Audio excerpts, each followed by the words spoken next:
I'd noticed James Gandolfini in the small parts that he played in films, but it was The Sopranos that made him a household name. I think it made him a household name in about 10 minutes of the first episode, and a household name on a channel which is not even in every household.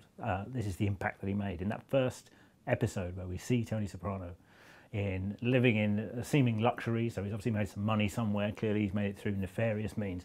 He's an aspirational figure in terms of the American dream, and yet he's huge.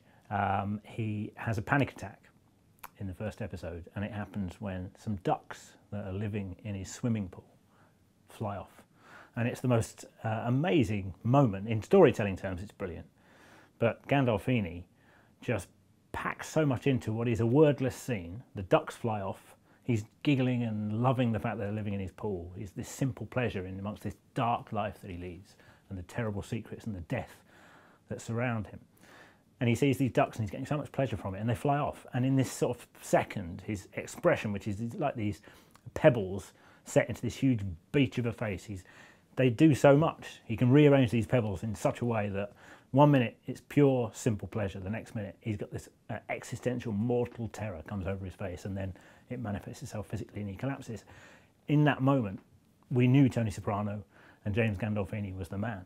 We lived with Tony Soprano for 87 episodes, which is effectively living with James Gandolfini for that long. And he actually, if you look back on the early episodes, he is a big, bulky man, but he put on a lot more weight over the years.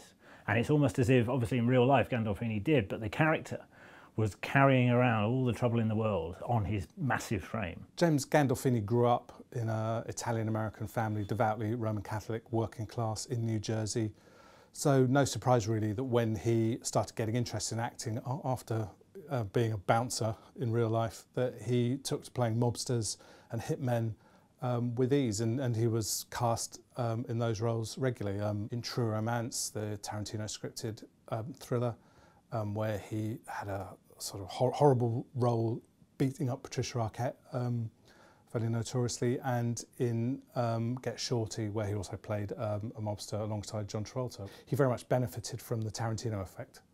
In retrospect, he was probably doomed, if you like, to play the hard man, the colourful mobster on the fringes in a series of high-performing feature films if The Sopranos hadn't come along. Tony Soprano is he's not even the main boss. He's the boss of his family, or wishes he was. But he's always wanting to be the main boss, so that makes his character more fascinating.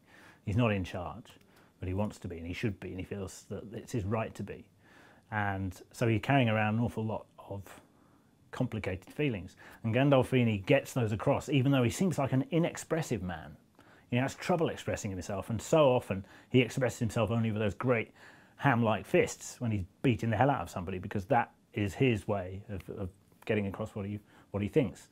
And yet, what makes Tony Soprano so real is not that he's just a violent gangster. You know, we've seen millions of those. It's that we'll often see him just at home, opening that huge monolithic fridge that they have in American homes, peeling off some bresaola from the grease-proof paper and slapping it on a bit of bread and eating it and drinking from those gigantic cartons of orange. That's just the man at home. That's every dad, every husband, every guy who's ever gone to the fridge to grab something just to eat it because he's hungry. So you're not just getting the mobster, you're getting the man. And it's much harder to play a man than it is to play a mobster. The huge success, almost overnight, of The Sopranos gave Gandolfini, ironically, a huge boost in the movie world, and he almost immediately graduated to playing generals and mayors and politicians. I mean, he played the director of the CIA in Zero Dark 30.